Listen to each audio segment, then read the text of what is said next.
Welcome to the Marin Open Studios Artist Workshop Series. My name is Caron Shahrestani. I am the social media and email marketing lead for Marin Open Studios, and I'm very excited to be presenting with you guys today. We are going to be talking about content calendaring and planning out your content for promotion of your studio between now and the Open Studios weekends in May.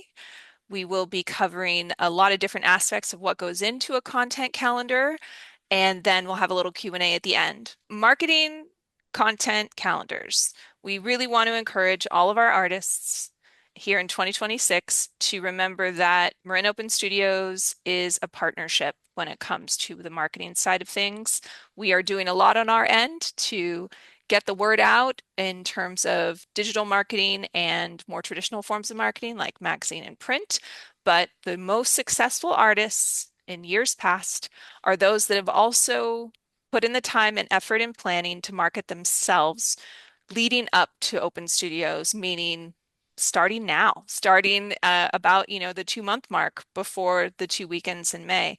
So this is a very timely presentation because we want you to start thinking of how you can let your followers on social media and your subscribers on your email know now to save the dates and then build momentum from there, build that buzz by creating a consistent flow of content as we move closer and closer to the first two weekends of May. So, what we're going to cover first, we're going to cover goal setting because really, when it comes down to creating a calendar, you want to know what it is you're trying to accomplish. What are the goals for Open Studios for you? And everybody's can be a little bit different, but we'll kind of tune in on that. We're going to talk about content pillars. So really speaking to Okay. the different Can we eat types, earlier? the different types of content that you can be putting out there and being clear on that as you go into the weeks and months ahead. We're going to build a timeline so that you have an idea of the pacing of content that you're going to be putting out. We're also going to get into the actual creation of a content calendar, and I will be sharing a template with you guys on Canva that you can use. But if you're a little more old school, it could absolutely be a paper calendar. And then we will talk about posting and email ideas, specifically like what should you be saying this week or 2 weeks from now or a month from now leading up to the event. And we're going to talk a little bit about calls to action, making sure that whatever you post or whatever emails you send out, that you're being clear in your verbiage in telling people what you want them to do, using the action verbs to help them to understand, how they can support you, whether that's showing up, whether that's signing up for your email list, that kind of thing. So, what are your goals for Open Studios? I'd like to stick this one part of it to actually be kind of interactive. So, the assumption is you want to sell, but we definitely want to know as you're going into this content calendaring process, what are the other outcomes that you would like to see for Open Studios? Do you want to grow your email list, get more people to sign up for your email list as part of this effort of getting the word out and to communicate with people after the Open Studios weekends? Are you looking for more studio visits? Of course, we like to think more studio visits, more sales, right? But is that a specific goal? And then commissions, something that we hear from our artists whenever we do a survey after the weekends in May is that their sales aren't necessarily happening in the moment when someone's standing in front of them. Sometimes people need a little time to go home, look at their wall. Maybe you let them borrow a piece and take it to their home, that kind of thing. But when we ask artists when they're selling, at times, people are purchasing between the weekends or in the weeks or months after the two weekends in May. And part of that is commissions. People deciding that they really like your work in general, but they want to kind of have their own unique piece or they have a specific size that they're looking for. So right now, if you don't mind, if any of you don't mind, just pop into the chat and put in one or two of your top goals for Open Studios. Just, again, I know sales is the number one for everybody, but if any of these other goals kind of strike a chord with you, please pop those into the chat and I'll take a look at that real quick. All right, commissions, grow email listing commissions, email signups, studio visits. Saw Yep, one of her own seeing the work, that's sure. important. Yeah. Yep. and gathering emails when a sale happens. Yeah, that's it. That's a good one. I will say, and we have talked about this in past workshops, Jennifer, to your point, if you do have an email sign up platform like MailChimp, Constant Contact, one thing you can do is create a QR code for the sign up page for your email and have that QR code in your art studio with a little sign that says join my VIP list. And that's an easy way to do it because then they enter in their information themselves and you don't have to do any manual data entry after the fact. Or, when people write their emails on a sheet and they're chicken scratches and you're not sure if you're spelling the email correctly, you can kind of lose out on the opportunity there. So that's one way to do it where you don't have to always think about it. Find art consultants and galleries. Okay, Delisa.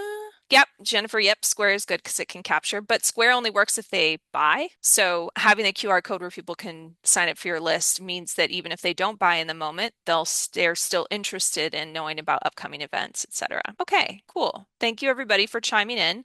So that's a good thing for you to just tune in with yourself. What are the things that you would like to accomplish leading up to and during the weekends? Because this is part of the strategy around a content calendar. How can you create social media posts or send out emails to get more of these results that you're looking for? So your content calendaring should align with these goals.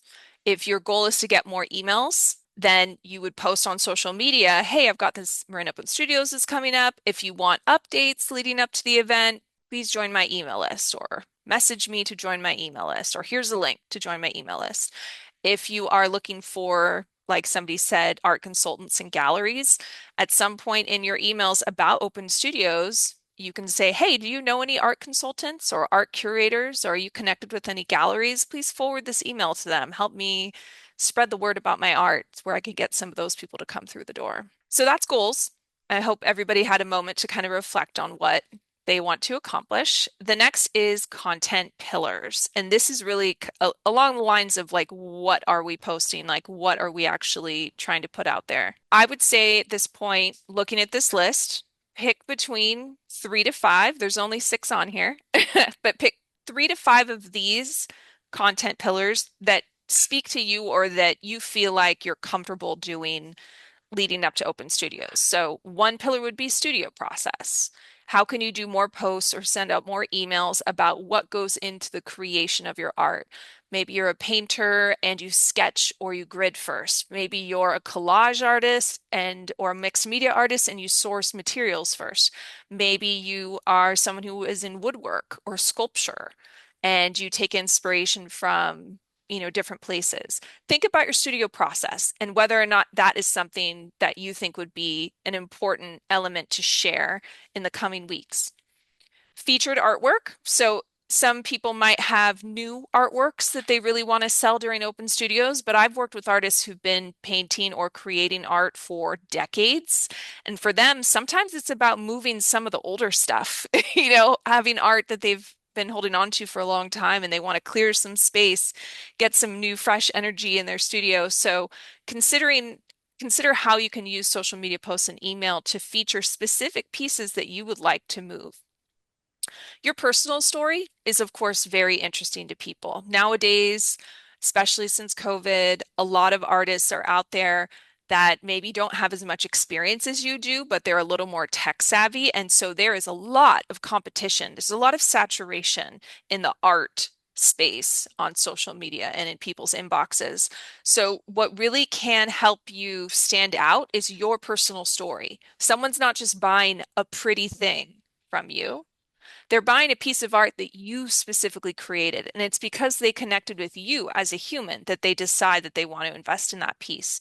So maybe your personal story has to do with what prompted you to or inspired you to become an artist. Did you go to art school? Have you been an artist since you were a kid?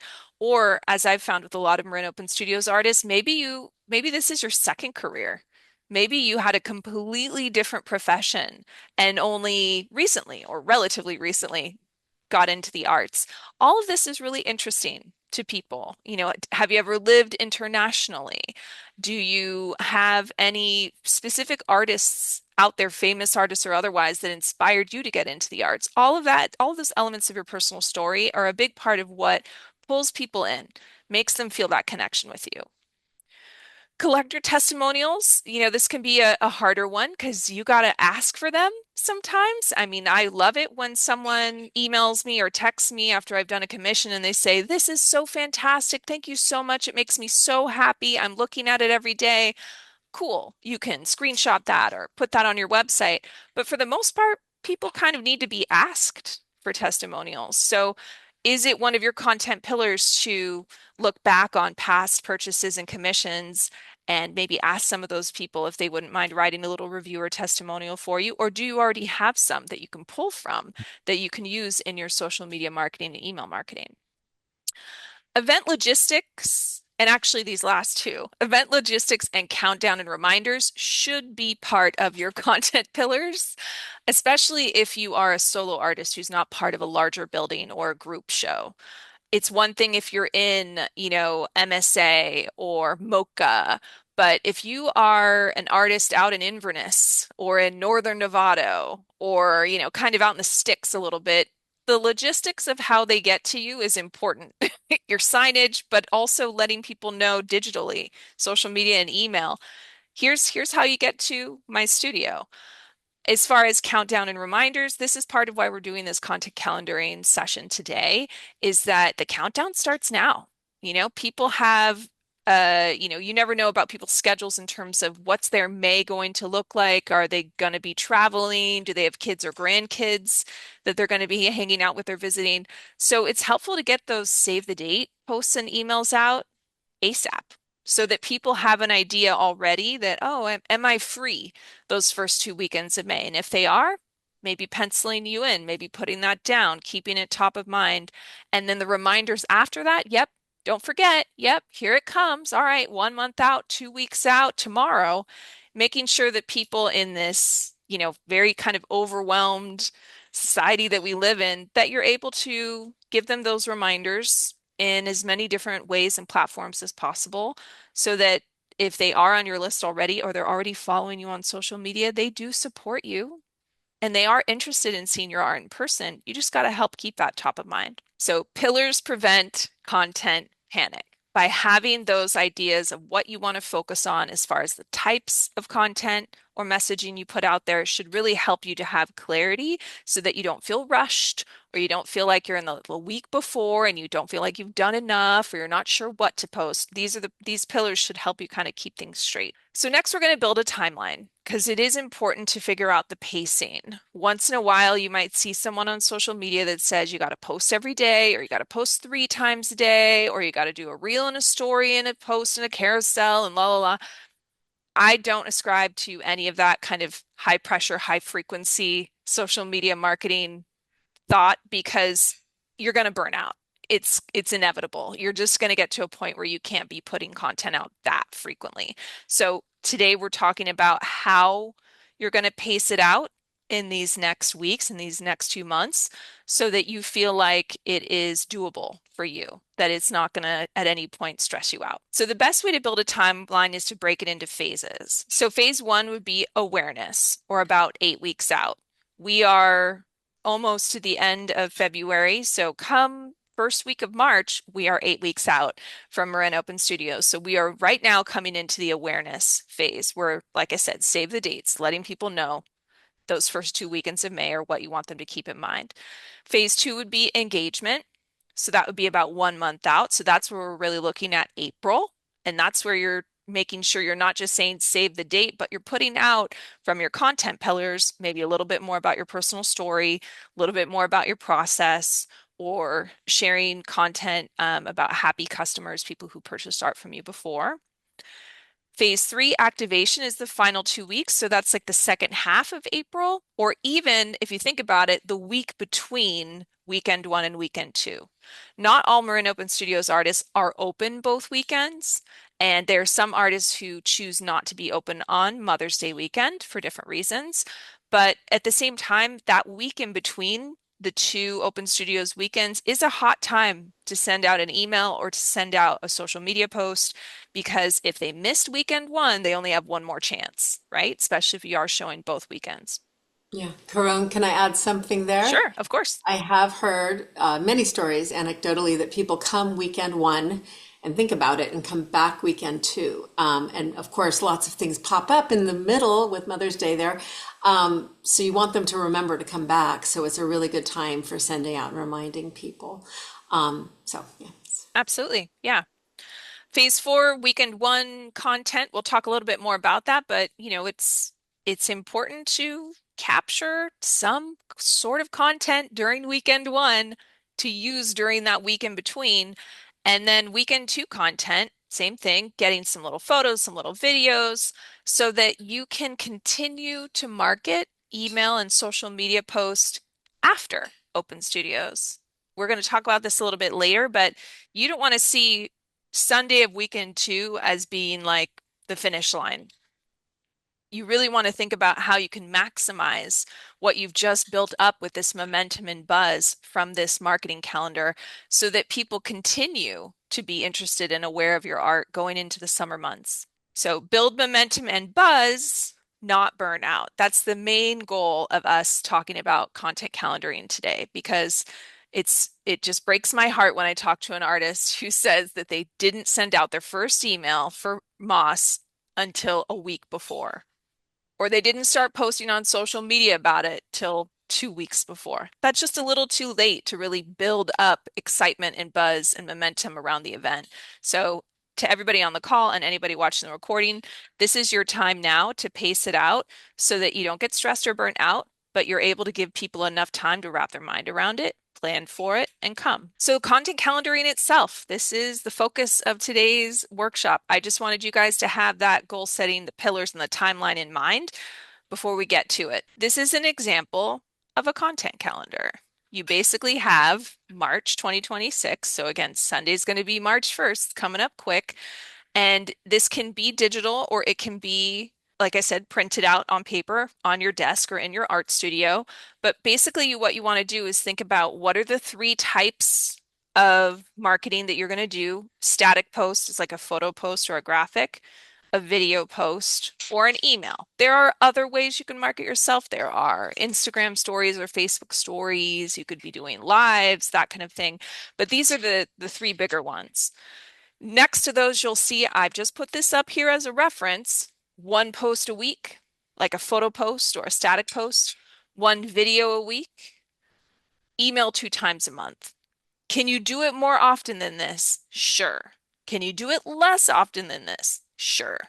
But weekly posting of some sort on social media is highly recommended between now and Marin Open Studios. You can absolutely ramp it up the last 2 weeks during our activation phase, the last 2 weeks before the first weekend of May. But now, as in March 1st now, you want to start thinking of doing weekly reach out on social media.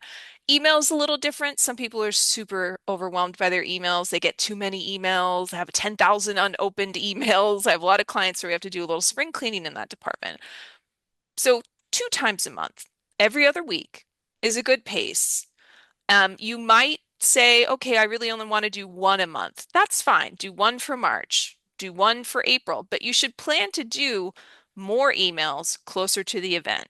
Like we were saying, next Saturday, as in a week before, this week, that Monday or Tuesday, tomorrow for Friday, you know, and then for Sunday of Mother's Day weekend, Sunday of weekend two, today's the last day. It might seem like it's aggressive. It might seem like it's annoying, but these are the kinds of emails that people need to remember to come. Because if you just send 2 emails between now and the 2 weekends of May, that's not necessarily enough for it to stay top of mind in this, again, kind of culture of overwhelm with all the emails and the social media posts that people see every day. So what you would do is you would take, if we were in the digital format of it, and I'll open up Canva here in a second, but you would click on static post, you would click copy, and you would drag that over to a day in the week that works for you. Do you want to post on Mondays? Do you want to post on Wednesdays? Do you want to post on Fridays? The day of the week doesn't really matter, but it's good to be consistent. If you're going to be doing it once a week, it'll be easier for you to just say Tuesday. I'm always going to be posting Tuesdays. And that way it doesn't sneak up on you. You just know that Tuesday is your posting day. With emails, some people say emails are better to send on a weekday. Some people say they're better to send on a weekend. Again, it's one of those things where as long as you're sending them out twice a month, you can see if you have something like MailChimp or Constant Contact, it'll tell you what your open rate is. And if you had a low open rate on a Monday, maybe don't send on a Monday again.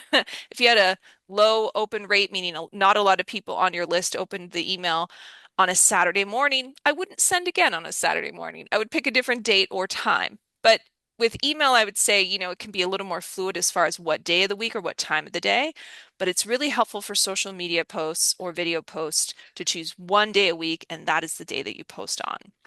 So you would just take one of these, copy it, drag it, put it on a Tuesday, copy it, drag it again, put it on the next Tuesday, and the next one, and the next one until you filled up the month.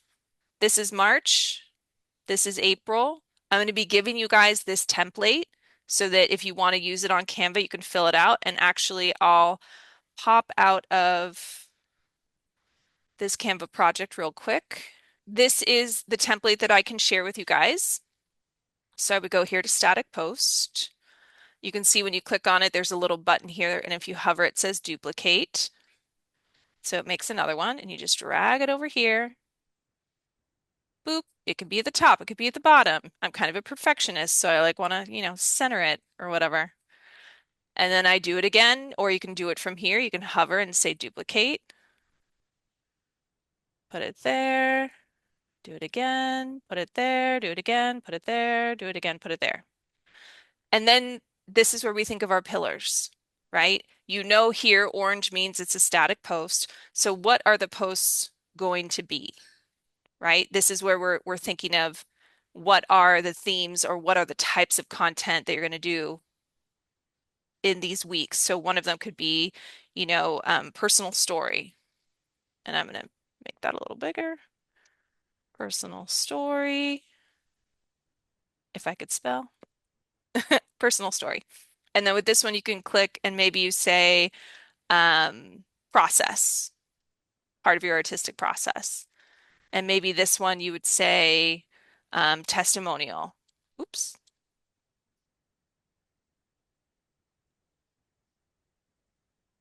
Of course, it's malfunctioning. But you just essentially, generally speaking, you click here. Oh, you click twice. There we go. Testimonial. And then let's say this one down here. And you can repeat any of these, right? So let's say we're going to do another one about your process.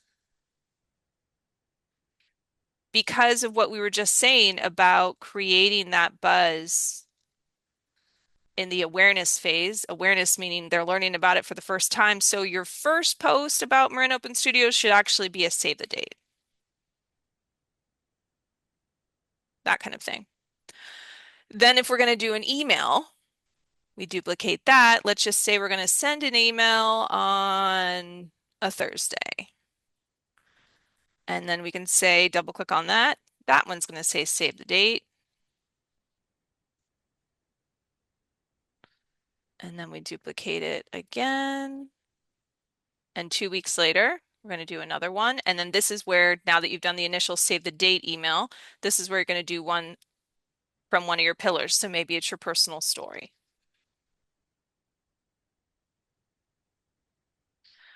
And then one of my upcoming workshops, it's, the one next week is with Stephen Wagner, but my next workshop is specifically going to be about art marketing with video. And video is one of the best ways to stand out in email and social media. So that's why in this little kind of proposed calendar I put here, you should do one video a week. These you can see are the static posts. So you could switch it out and say, you know what, doing 2 social media posts a week is a little too much for me, but I'm willing to alternate video with photo posts. So I can take out this orange one, click on video, click duplicate, bring it down here. And again, this is where we could say process. And then we duplicate it again. So we're going basically every other week, a photo post one week, a video post the next week, etc. And so let's say with this one, you're going to do like a studio tour, for instance. And we'll talk in a moment about different types of content. So this right here could be your content calendar for March. And if you think about it, you are probably creating art between now and Open Studios for Open Studios. So it's just reminding yourself, okay, I'm going to capture photo or video of me working in my studio on my art for these posts that I'm doing. When you think about emails, you just want to make sure that you're going to continue to tell them what is the date, but then beyond the very first one, to save the date, talking about other things, your personal story, your process, testimonials, that kind of thing. So I will be sharing this template with you guys to use, and I'll be emailing it with the recording of the workshop. So the pro tip, in addition to an actual calendar, digital or paper, is use technology to keep you accountable to this schedule. I use Google Calendar. I look at it every day to see what appointments do I have? Am I going to the dentist this week? Do I have any clients that I'm working with? Use a Google Calendar to set reminders for yourself where you can get an email telling you social media post Tuesday or send an email on Thursday. And that way you aren't just left to remember yourself or to have this calendar that you're doing digitally or printed out by your side at all times. Let technology remind you. You also, if you're going to send an email at a specific time of day, or let's say you prefer to do your social media posting in the morning, if you ever do it, or you prefer to do social media posting at night, set an alarm on your smartphone. The same alarm you can use to wake you up in the morning, you can set every Tuesday at 10 a.m. It says social media post. Or every other Thursday at 6 p.m., it says Marin Open Studios email or Open Studios email. But don't let just, your own sense of awareness and accountability hold you back. Let technology help you to achieve these goals, especially if you're not used to posting every week or you're not used to emailing twice a month. Use these tools to help you stay consistent and accountable to what you're doing and really, set yourself up for success. So next we're talking about posting and email ideas. We talked about pillars, but now we're going to talk about specific ideas for content that you can be kind of plugging into this calendar once you create it. Posting ideas for artists, this is for static photos, so just photos or graphics. A really simple one, guys, you standing next to your art or you holding a piece of your art. I see so many Marin Open Studios artists where all they do is post really pretty, possibly, professionally taken photography of their work, and that's all that people see on social media. They don't see you, they don't see your face, they don't see your studio. Again, there's no shortage of beautiful things in the world right now, guys. And it is really hard to break through this saturated competitive art market online just with photos of the finished work. So if it's you standing next to an artwork or you holding up an artwork if it's handheld, that really helps people to connect with you. Again, the artist, the human, this is part of what makes people buy. They want to know the story of the person who created it. They don't want to just see the creation. You can do an artwork detail shot. Maybe you do a landscape with teeny tiny trees or bushes. Take a picture of that. Maybe you do jewelry or sculpting or embroidery where you're showing a really cool detail, close-up detail of those things. Before and after framing, I mean, we all know artwork looks completely different when you put a frame on it. So if you're planning on framing any of your work for Open Studios, it'd be really cool to have a post on social media or to show in an email. Wow, look at the difference. Look how nice this is with a frame on it. And it helps people to envision it in their homes, on their walls, when it has a frame on it as well. Your studio wall, you are probably at a point, what come April, where you're deciding how am I hanging my art? What am I putting on this wall? Am I putting anything in the front? Am I putting anything in the back? Once you start kind of curating and moving things around and oh, that looks nice there, and I think I'll move this a little higher, take some photos, do some posts about it. A really fun caption for that type of post is, how do you like this? Do you think these look nice next to each other? Should I move it a little higher, move it a little lower? People have opinions, and it's a great way for the engagement phase of your timeline. Old work versus new work evolution. Again, talking about artists who've been doing this for 10 years, 20 years, 40 years. Show a painting that you did a long time ago, and then show a painting that you've done recently and let people kind of see. Maybe you used to do landscapes and now you do abstracts. Maybe you've been doing landscapes the whole time, but you've recently gotten into plein air. Whatever it is, people like seeing that. They like seeing how your work has changed, evolved, and ideally gotten better over the years. Email ideas for artists. So these are kind of subject lines, but you get the idea. Sneak peek inside my studio. This is great for the awareness phase, or see it before anywhere else. Some people, like the artists in ICB, have a preview night for their studios the Friday before first weekend one.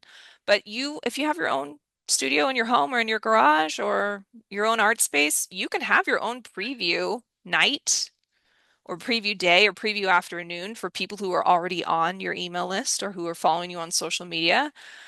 The doors open early for you. You know, these are the types of communications in emails that make people feel special. That's why it's good to call it a VIP list and not just another email list that they can be on. For awareness, Open Studios is coming. Dun dun dun. The countdown begins. Sounds like a tagline for a movie. But these are the types of things you do to get people excited about May, about those first 2 weekends.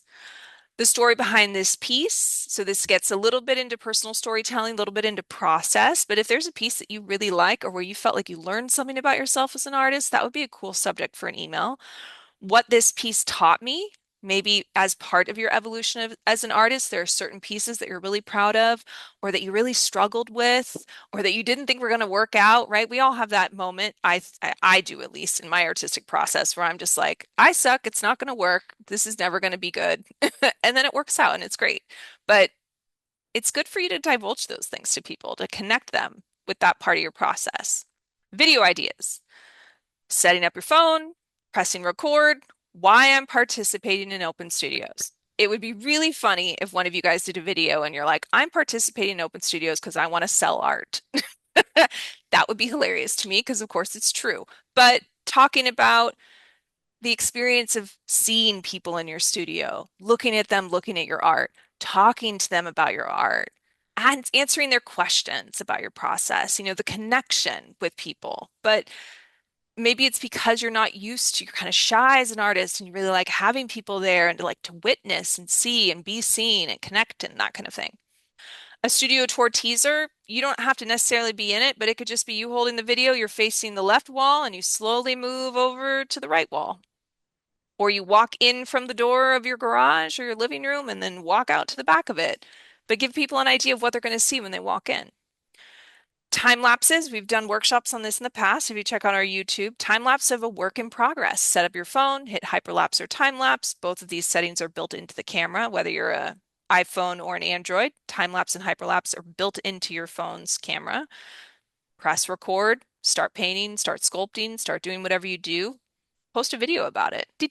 Moves really fast, but it helps people to see that you're working on stuff, you're getting stuff ready, creates excitement. 3 pieces you'll see at this event. This is helpful if you do, again, have pieces that you really want people to see and you want to create excitement about them.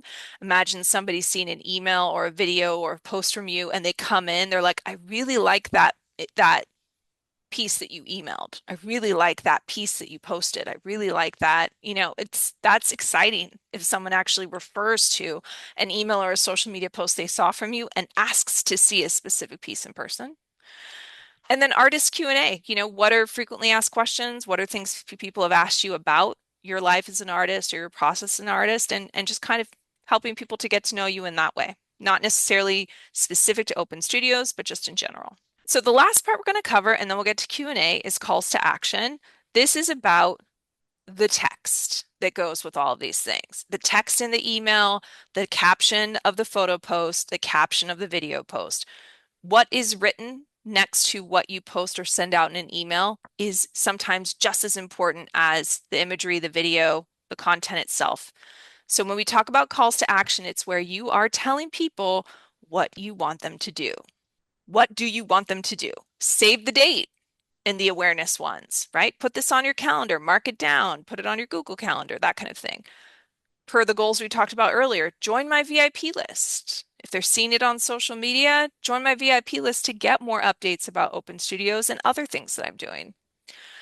This one's a little more proactive. Reply invite and I'll send you a reminder.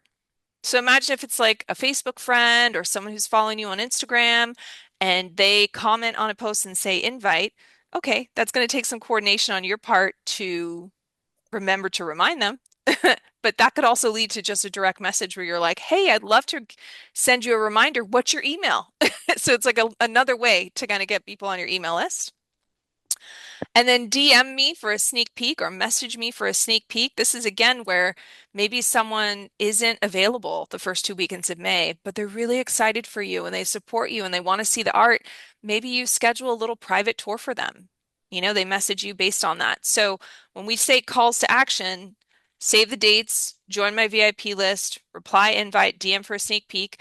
If there's one call to action you put on every single post or every email, save the dates is a solid one.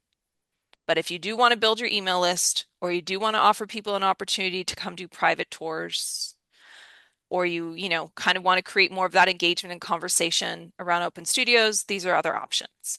Remember, as I said earlier, Marin Open Studios is not the finish line. It is absolutely a launch pad for you to continue to market yourself into the summer months. So I know I just showed you guys March and April as marketing calendar templates. But keep in mind that there are things you want to do during and after open studios to keep selling art past the 2 weekends. Try to capture a video of someone talking about your art, a testimonial. Take photos of people when they buy your art. This is one of the biggest things that the artists I've worked with have like forgotten to do in the moment. Someone's buying something from you, get a photo of them holding it or standing next to it before they walk out the door with it. And then after the event, adding subscribers to your list. Maybe you did the handwritten method. Maybe, you had other ways of capturing people's emails, but making sure that your list is updated. Doing a thank you social media post and a thank you email to people who attended. That could still be sent to people who didn't attend, but it gives them a little bit of that FOMO, that fear of missing out that they didn't make it. And then maybe they'll schedule a private tour after seeing that you had such a successful event. Sold pieces posts or emails are great. Hey, I was so happy that this one was, I've been, love this piece for so long, but now someone has purchased, now it's going to Sacramento, now it's going to LA, whatever it is. And then new commission announcement. It might not happen weekend one. It might not happen weekend two. Someone might follow up with you days or weeks or months later and say, hey, I was in your open studios and I was thinking about it and I'd really like to commission you to do X. Post about that. Post how excited you are or do an email announcement about it. And that encourages other people who've been thinking about commissions to also pull the trigger. So just as an example, this is what your May 2026 content calendar could look like. You're doing a static reminder post on Friday saying, hey, this weekend, tomorrow, weekend one. Then you can do a thank you post on the Monday, or you can do a video testimonial post or some sort of video during the week between the 2 weekends. Hey, if this is a little fun from weekend one, if you missed it, come to weekend two. After weekend two, definitely do a thank you post on social media and a thank you email. Hit both of those. And then at some point, a week later, if you want to keep that weekly posting going, you could do a little video recap if you caught some videos of the studio when people were in it. And like we were just talking about, a sold piece or a commission announcement, anything that you're still benefiting from the foot traffic and the buzz and the excitement that happened around these events and using that to continue to market yourself going forward. Because, like we said in the beginning of this workshop, sometimes the sales don't come in person in the moment. Sometimes they come later, but they're more likely to come if you keep posting and you keep emailing. And now we're at the Q&A session. I'm going to go ahead and peek in the chat to see what we've got going on here. Do I love Canva? Should we learn the app?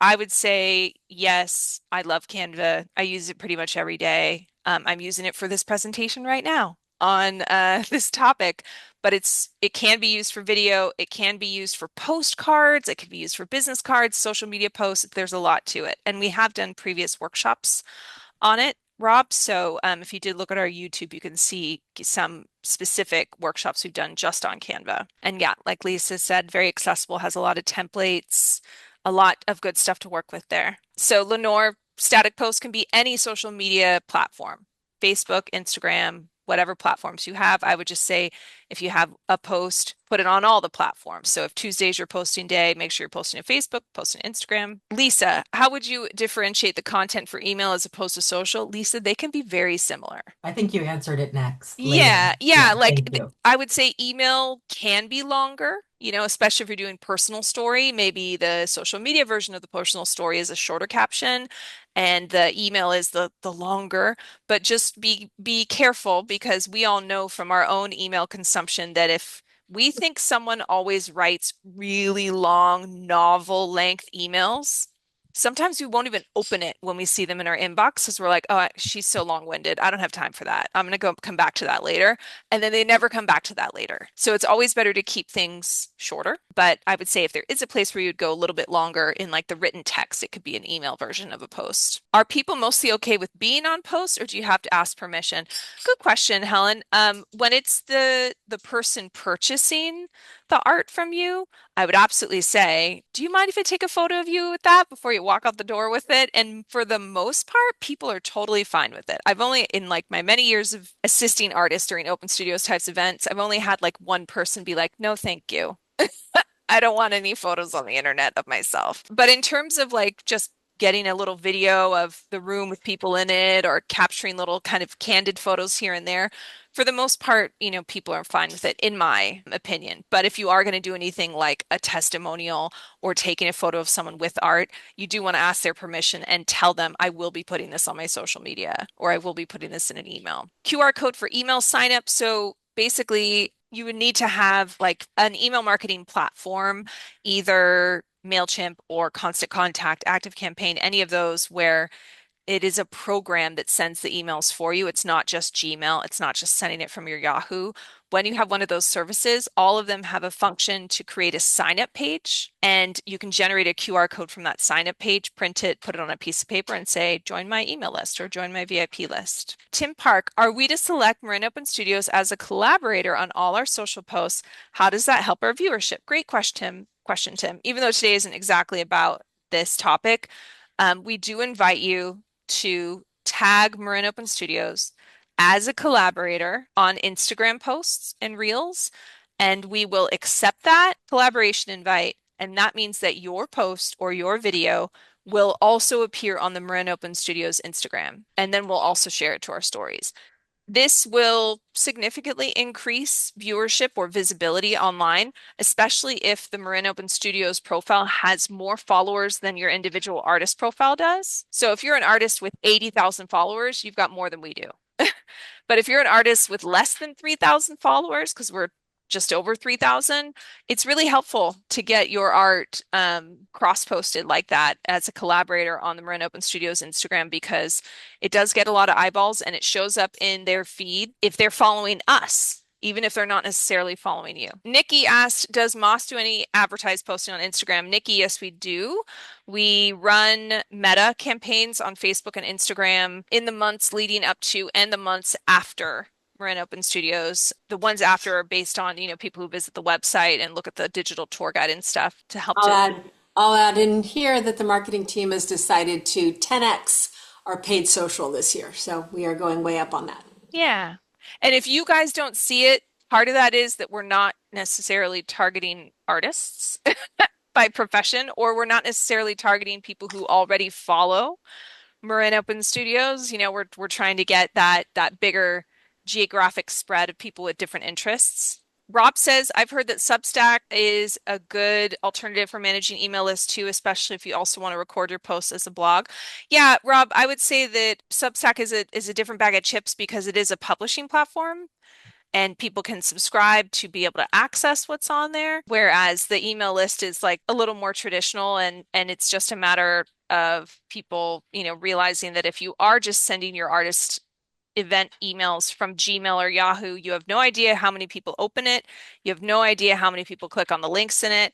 And, there's no option to unsubscribe. So when people do the traditional email list thing through an email marketing platform, it does allow them to track conversion, right? In terms of getting that understanding of, do I need to write better subject lines or do I need to send the email on a different day? Whereas Substack is a destination in and of itself. And for the most part, you need to have a pretty good social media presence to drive traffic to that place to get the subscribers. So I found with a lot of Marin Open Studios artists that they may have more people on their email list than they have social media followers. So in a way, it kind of makes sense for them to keep kind of nurturing the traditional email list format. So guys, if any part of what I talked about today was intimidating to you, if the technology around creating a Canva content calendar was a little bit much, if I moved a little too fast, if there's anything you need, you can scan this QR code. Yes, I'm QR code happy, and schedule a complimentary 15-minute Zoom call with me. We can talk about anything under the sun. It doesn't actually have to be content calendaring. It could be about Canva. It could be about Instagram invite collabs. It could be about advertising on Meta, whatever it is. But if you wanted to get some clarity, get some inspiration, or get some technical help, a little bit of hand holding to accomplish some of these goals that you've set for yourself, to stick to your content pillars, to create this momentum and buzz, pick up your phone, open your camera, hold it up to the QR code, scan it, and schedule a 15-minute slot on my calendar. And I would be more than happy to meet with you, answer your question, and, get you over any sort of hurdle or tech limitations you feel like might be holding you back from moving forward. I'll leave this up here for a moment. Keena, did you have anything to add before we close up? No, I just want to say thank you so much, Caron, for doing a fantastic job again on this workshop. Every single one I attend, I learn things, and we have a lot of artists who benefit from this. So thank you so much. Sure, absolutely. And like I said, I will email this to you guys, this template that I created. I just need to update the settings for it so that we can make sure that you're able to like kind of make your own copy of it. So when we send out the recording from this workshop, it will include the link to that Canva template. Thank you to everybody who came this evening for our second artist workshop of the year of 2026. I'm very excited for all of you to get this jump start on marketing yourself and helping to build that momentum and buzz for the events in May. And as we said before, we are here for you. If you ever need anything, you can always email to info@marinopenstudios.org. And if there's anything in today's presentation that you feel like you missed, we'll be sending out that recording in the coming days. And the notice on the next three workshops in our Yes, big and we'll series. put in the dates and the reminders for the upcoming workshops as well. Thanks, Caron. Thank you, everybody, for being here, All right, and thanks everybody. wishing you fantastic open studios. Okay, bye. Absolutely. Au revoir, a biento, adios muchacho. I need to learn more language goodbyes. All right, cheers.